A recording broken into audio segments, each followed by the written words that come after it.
જય માતાજી મિત્રો, હર હર મહાદેવ। આજનો દિવસ ધનતેરસ એટલે એ તમામ મિત્રોને, તમામ વ્યુઅર્સને એ શુભેચ્છા અને સાથે માતા મહાલક્ષ્મી અને ધનના અધિપતિ કુબેરદેવ આપણી તમામ મનોકામના પૂરી કરે એવી પ્રાર્થના। નવું વર્ષ વિક્રમ સંવત 2082 શરૂ થઈ રહ્યું છે અને ત્યારે આપણે સ્ટોક માર્કેટ રિલેટેડ સ્ટોક માર્કેટની અંદર એક દિવાળી લક્ષ્મી પૂજન સેશન આપણને જોવા મળે છે। આ દિવાળી લક્ષ્મી પૂજનનું સેશન દર વર્ષની જેમ વર્ષોથી ચાલતું છે, પણ આ વર્ષે એક નવો સમય, નવો દિવસ પસંદ કરેલો છે। જે છે સમય એ સેબી દ્વારા કે બીએસસી દ્વારા સર્ક્યુલર પ્રમાણે રજૂ થયેલો છે। તો આ એક પોઈન્ટ ઉપર કે કયા દિવસે દિવાળી લક્ષ્મી પૂજનનું સેશન જોવા મળવાનું છે અને એની સાથે એક ટોપ 5 પિક કે 5 શેર વિશે વાત કરવી છે કે જે શેરની અંદર સિક્યુરિટી એજન્સીને સારા એવા અપસાઇડ વિક્રમ સંવત 2082ની અંદર જોવા મળી રહ્યા છે કે કઈ કઈ સિક્યુરિટી એજન્સી છે અને કઈ કંપનીઓ છે કે આ જે કંપનીઓના ટોપ પિક્સ છે એને પસંદ કરવાનું કારણ કે એની અંદર એના કંપનીના પ્રોફિટની અંદર સારો એવો જમ્પ શા માટે આવી શકે એનું રીઝન સાથે આપણે આ વિડીયોની અંદર વાત કરી છે। મિત્રો, ફર્સ્ટ ટાઈમ વિઝિટ કરો છો ગુજરાતી ઇન્વેસ્ટર ચેનલની અંદર, અંત સુધી વિડીયો જોયો તો વિડીયોથી કાંઈક માહિતી મળતી હોય તમને તો ચેનલ સબસ્ક્રાઈબ કરી શકો છો, વિડીયોને લાઇક આપી શકો છો, તમારા મિત્રો સાથે શેર કરી શકો છો। આ ત્રણ વસ્તુ ફ્રી ઓફ કોલી છે। હવે વિડીયોની અંદર આગળ વધુ એ પહેલાં કહી દો કે થોડો લાંબો વિડીયો થઈ શકે એમ છે, તો અંત સુધી બનાવી રહેજો। હવે મેઇન પોઈન્ટ ઉપર આવીએ કે આ ટ્રેડિંગ સેશન છે, દિવાળી લક્ષ્મી પૂજનનું ટ્રેડિંગ સેશન છે 21 તારીખે મંગળવારે બપોરના સમયે ટ્રેડિંગ સેશન આપણને જોવા મળવાનો છે। તો બપોરના સમયે તો આ 21 તારીખે બપોરેના સમયે સમય કેટલો રહેશે તો પ્રી ઓપનિંગ સેશન કે જે આ રીતે આપણે 9 વાગ્યાથી 9:15 સુધીનો પ્રી ઓપનિંગ સેશન મોર્નિંગમાં આપણે જોઈએ છીએ, એ જ રીતે પ્રી ઓપનિંગ સેશન છે 1:30 1:30 એટલે 1:30 વાગ્યાથી 1:45 સુધી આ 15 મિનિટની અંદર પ્રી ઓપનિંગ સેશન આપણને જોવા મળશે। ત્યાર પછીનું મેઇન સેશનની અંદર વાત કરીએ તો એ 1:30 1:45 2:45 1 કલાક એ એનું મેઇન સેશન રહેશે। ત્યાર પછી મેઇન સેશન પૂર્ણ થયા પછી ક્લોઝિંગ જે સેશન છે કે એની અંદર આપણું માર્કેટ છે ક્લોઝિંગ થતું હશે કે જે તે સોદા છે એ કટ થતા જોવા મળતા હોય, એ સેશન છે એ 2:55 થી 3:05 સુધી આપણને જોવા મળશે। આ એક ટાઈમ પીરિયડ, પણ એનું મેઇન સેશન છે એ 2:30 થી 3:30 વાગ્યા સુધીનું રહેવાનું છે। તો આ લક્ષ્મી પૂજન, દિવાળી લક્ષ્મી પૂજનનું ટ્રેડિંગ સેશનની વાત થઈ। જ્યારે નવું વર્ષ શરૂ થતું હોય તો દરેકને આ પિક્સ એક ધ્યાનમાં રાખવી જોઈએ કે આવનારા નવા વર્ષની અંદર કઈ કંપનીઓ સારું કામ કરી શકે, કારણ કે 2024ના વર્ષની અંદર જોશો તો આપણું માર્કેટ એક રેન્જમાં રહી અને ટ્રમ્પના સ્ટેટમેન્ટની ધ્યાનમાં લઈ અને બીજું કે ક્વાર્ટરના રિઝલ્ટ એટલા બધા તોડફોડ ન જોવા મળ્યા, એ બધા પોઈન્ટને ધ્યાનમાં લઈ આવનારા સમયની અંદર આ જે પ્રકારના સ્ટેટમેન્ટ રિઝલ્ટ જોવા મળ્યા એનાથી અપસાઇડ જોવા મળી શકે એવી કઈ કંપનીઓ છે કે આ કંપનીઓની અંદર તમને સારી એવી મૂવમેન્ટ અપસાઇડની જોવા મળી શકે।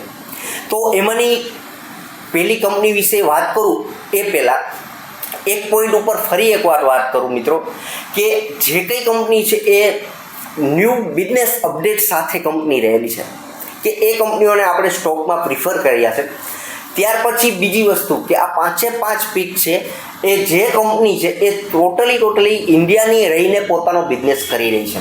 શા માટે એક સેફ સાઈડ એ રાખવી જોઈએ કે જ્યારે રિસ્ક પોઈન્ટ આપણા માટે કવર કરવો જોઈએ કે જે ટ્રમ્પના જે પ્રમાણેના ટેરિફના પોઈન્ટ સ્ટેટમેન્ટ જે જોવા મળી રહ્યા છે તો એને ધ્યાનમાં લઈ બીજી વસ્તુ કે અમેરિકા અને ચાઇનાનું જે રીતનું ટ્રેડ વોર ચાલી રહ્યું છે, આ ટ્રેડ વોરને ધ્યાનમાં લઈને આવનારા સમયની અંદર આપણા જે પણ કંપનીની આપણે પસંદગી કરી છે એની ઉપર એટલો બધો ઇમ્પેક્ટ ન પડવો જોઈએ।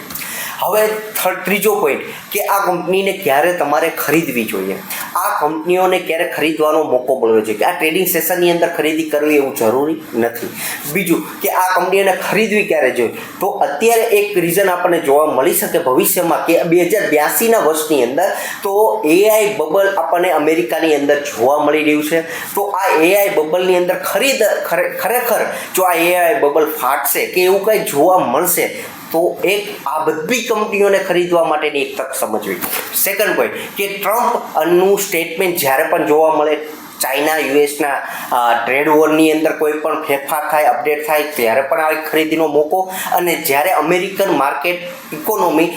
માર્કેટ એટલી મોટી ઇકોનોમી આવા બધા ભયંકર સ્ટ્રગલથી ચાલી રહી હોય તો આવા બધી તક આપણને જોવા મળે ત્યારે આ કંપનીને પ્રિફર કરવી જોઈએ. વિડીયો ઘણો લાંબો થશે મિત્રો, આ એક પોઈન્ટ જેટલા મેં કવર કર્યા છે આ સમજ્યા પછી જ આ કંપનીની અંદર જઈ શકાય એવું મારી દ્રષ્ટિએ લાગી રહ્યું છે.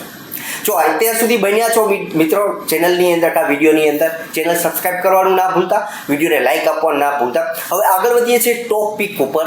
તો એમાંની પહેલા નંબરની જે કંપની છે ડિફેન્સ ક્ષેત્રની કંપની કે જે કન્ટિન્યુ છેલ્લા 3 વર્ષથી સારામાં સારું રિટર્ન આપેલું છે. પણ 2024ની અંદર એક રેન્જમાં રહેલો આ શેર છે. સારામાં સારી order book Bharat electronics limited નામની કંપની BEL, કે જે BEL નામની કંપનીની પાસે 70,000 કરોડનું અત્યારે ઓર્ડર બુક છે. બીજી વસ્તુ સારી સામાન્ય એવી વાત કરું કે ડિફેન્સના ઇલેક્ટ્રોનિક્સના ઇક્વિપમેન્ટ બનાવતી આ એક લાર્જ કેપ કંપની છે.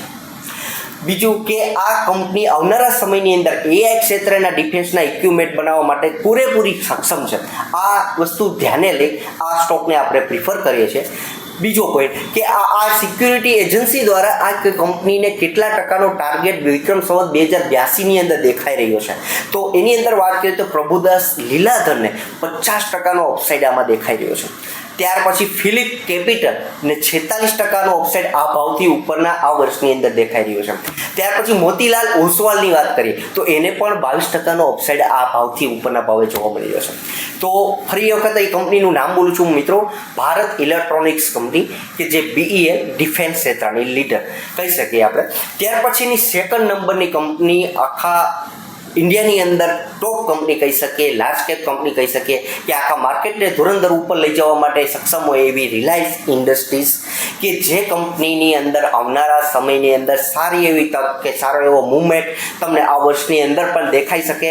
એની પાછળના રીઝન ક્યાં છે કે જનરલી આપણે આ કંપનીનો બિઝનેસ જોઈએ તો જીઓ ટેલિકોમ, રિટેલ ક્ષેત્રે અને સાથે O2C ઓઇલ ક્ષેત્રનો આ કંપનીનો મેઇન બિઝનેસ રહેલો હતો. પણ એનાથી વિપરીત રહીને નવું બિઝનેસ આ કંપની લઈને આવી રહી છે એટલા માટે અપસાઇડ આપણને જોવા મળી શકે. તો એની પાછળ AI ક્ષેત્રે, ગ્રીન એનર્જી ક્ષેત્રે અને સાથે ડેટા સેન્ટર ક્ષેત્રે પણ આ કંપની આવનારા વર્ષની અંદર કે 2082ની અંદર પણ સારું કામ કરી શકે એવી છે. તો આ કંપનીને આપણે ધ્યાનમાં રાખી શકીએ. બીજો એક પ્લસ પોઈન્ટ કહી શકું તો મિત્રો કે જીઓનો આવનારા સમયની અંદર વર્ષની અંદર જીઓનો IPO પણ આવી રહ્યો છે ત્યારે આ કંપનીની અંદર સારી એવી અપસાઇડ મૂવમેન્ટ પણ મળે.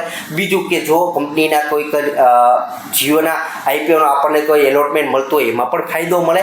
તો આ કંપનીના સિક્યુરિટી એજન્સી દ્વારા કઈ એજન્સીઓએ આના ઉપરના ટાર્ગેટ આપેલા છે એને વિશે વાત કરીએ તો જેમ ફાઇનાન્શિયલને 28%નો અપસાઇડ જોવા મળી રહ્યો છે અને સાથે HDFC સિક્યુરિટીને 21%ની અપસાઇડ આ કંપનીના શેરના ભાવની અંદર જોવા મળી રહી છે.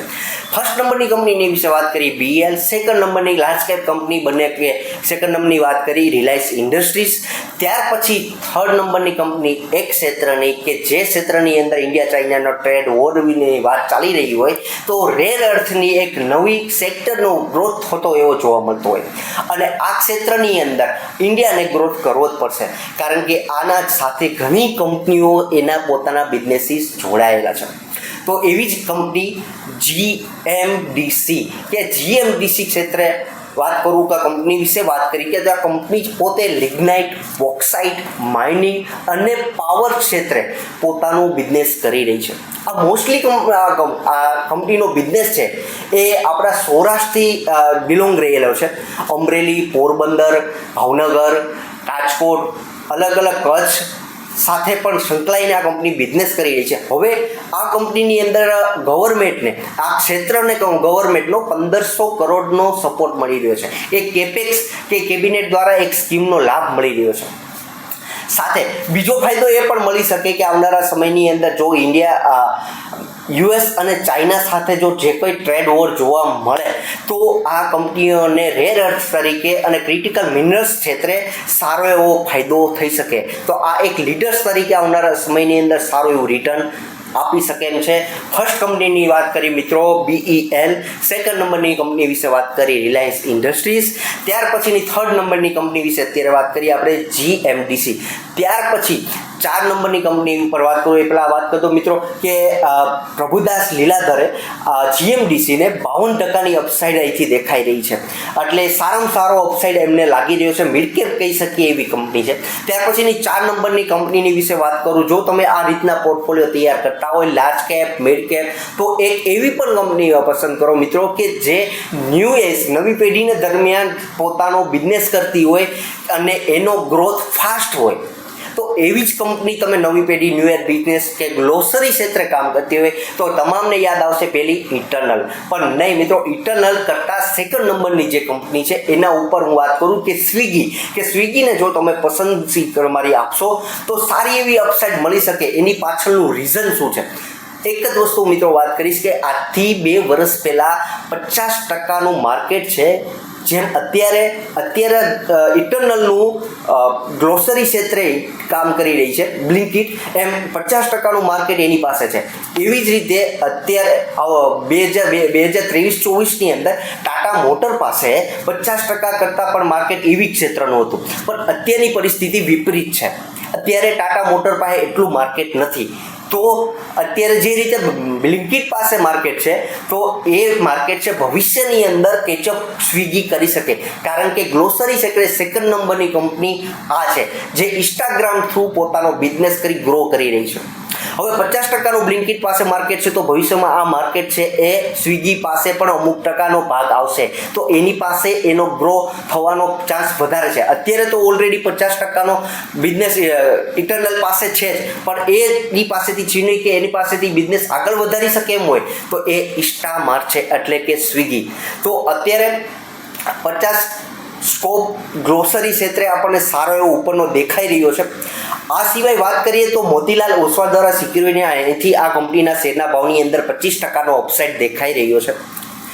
ત્યાર પછીની લાસ્ટ કંપની વિશે વાત કરું તો જો ઇન્ડિયન ઇકોનોમી સ્ટ્રોંગ બની રહી છે અને આવનારા સમયની અંદર હજુ સ્ટ્રોંગ બનશે, જો પરિસ્થિતિ સારી એવી ચાલતી રહી તો સારી એવો ગ્રોથ હશે. પણ એક જ ક્ષેત્ર એવું છે કે સારામાં સારું કામ કરી શકે એવું ક્ષેત્ર હોય મિત્રો તો એ ફાઇનાન્સ ક્ષેત્ર છે. ફાઇનાન્સ અને બેંક તમને આ વર્ષમાં સારામાં સારું રિટર્ન આપશે. આ સેક્ટરને તમામ મિત્રોએ પોર્ટફોલિયોની અંદર બેન્કિંગ અને ફાઇનાન્સની કંપનીઓને પસંદગી રાખવી જ જોઈએ. તો એમાંની કઈ કંપની આપણે આ વાત કરવી છે તો Larsen and Toubro finance LTF, કે જે કંપનીની પસંદગી તમે કરી શકો છો. LT ગ્રુપથી બિલોંગ કરતી કંપની છે, સારામાં સારું અત્યારે પણ રિટર્ન આપી રહી છે અને આવનારા સમયની અંદર કંપનીના ક્વાર્ટરના રિઝલ્ટ પણ સારા આવશે. HDFC સિક્યુરિટી દ્વારા આ કંપનીને 30%ની અપસાઇડ જોવા મળી રહી છે.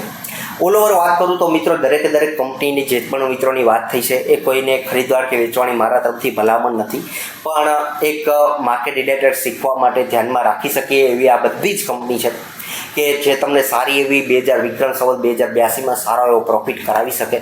તો અંત સુધી વિડીયો જોયો છો મિત્રો, તો વિડીયો તમને પસંદ પડ્યો જ છે તો ચેનલ સબસ્ક્રાઈબ કરવા ના ભૂલતા, વિડીયોને લાઇક આપવા ના ભૂલતા અને તમારી કોમેન્ટ જણાવજો કે આમાંથી તમને 5માંથી તમને કઈ પસંદગીની કંપની તમને ધ્યાનમાં આવી છે.